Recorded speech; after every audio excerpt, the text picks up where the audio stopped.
Would you want a Gaddafi or an Arafat or a Castro to be a future president of South Africa? One of the mistakes which some political analysts make is to think that their enemies should be our enemies.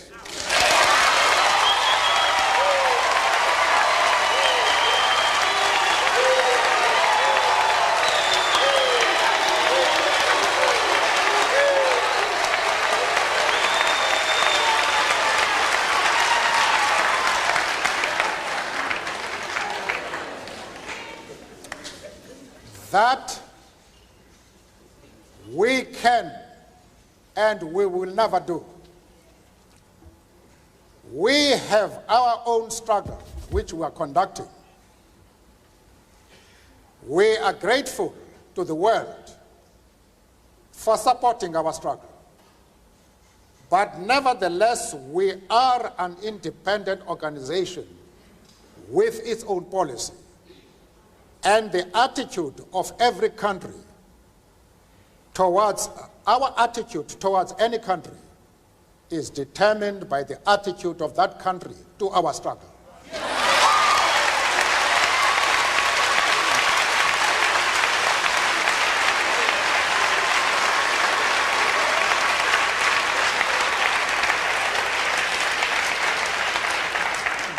Yasser Arafat, Colonel Gaddafi, Fidel Castro support our struggle to the hilt.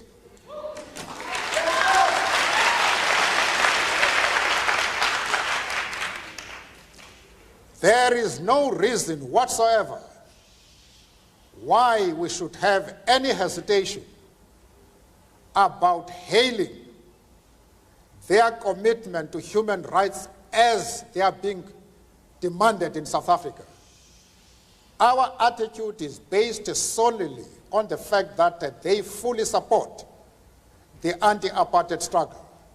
They do not support it only in rhetoric. They are placing resources at our disposal for us to win the struggle.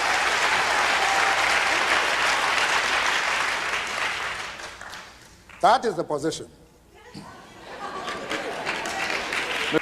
Having said that, I think I would be dishonest if I did not express profound disappointment with the answer that Mr. Mandela gave to the previous question, because it suggests a certain degree of amorality. It suggests that what these people do in their own countries, what a Gaddafi does in Libya, what a Castro does in Cuba, is totally irrelevant, even in terms of the issue of human rights, as long as they support the cause of the ANC. I hope that is not what Mr. Mandela meant, and I would hope that he would clarify that issue further. Mr. Mandela. And at the same time, want me to be involved in the internal affairs of Libya and Cuba. I refuse to do that. As far as Yasser Arafat is concerned, I explained to Mr. Sigmund that we identify with the PLO because just like ourselves, they are fighting for the right of self-determination.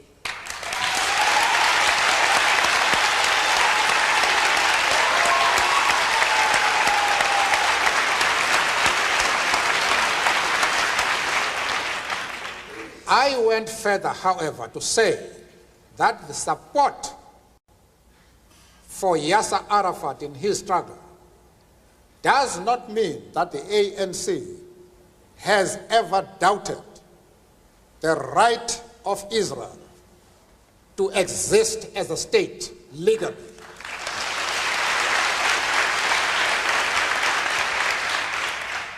We have stood quite openly and firmly for the right of that state to exist within secured borders. But, of course, as I said to Mr. Sigmund in Geneva and others, that we carefully define what we mean by secure borders. We do not mean that Israel has the right to retain the territories they conquered from the Arab world, like the Gaza Strip, the Golan Heights, and the West Bank. We don't agree with that. Those territories should be returned to the Arab people.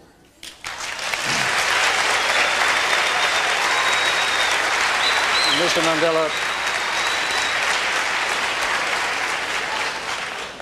I also explained to Mr. Sigmund and company that in our organization we have Jews. In fact, Mr. Gaddafi did not allow us to open our offices in Libya precisely because we had the courage to say to him, we work with the Jews in our organization. And he didn't allow us to open an office until February this year, when he had to accept us as we are. We are not prepared to be swayed by anybody. We have an independent policy which we assert no matter with whom we discuss. The Jewish leader have any doubts about our stand, I am prepared to address them and to allay their concern, because they are a very important community both in South Africa and, of course, in the States. And I'm prepared to iron out any differences that might exist. But they must know what our stand is. Arafat is a comrade in arms, and we treat him as such. And as I have said, we have many Jews, members of the Jewish community in our struggle, and they have occupied very top positions. But that does not mean to say that the enemies of Israel are our enemies. We refuse to take that position. You can call it being political or a moral question, but for anybody who changes his principles depending on whom he is dealing, that is not a man who can lead a nation.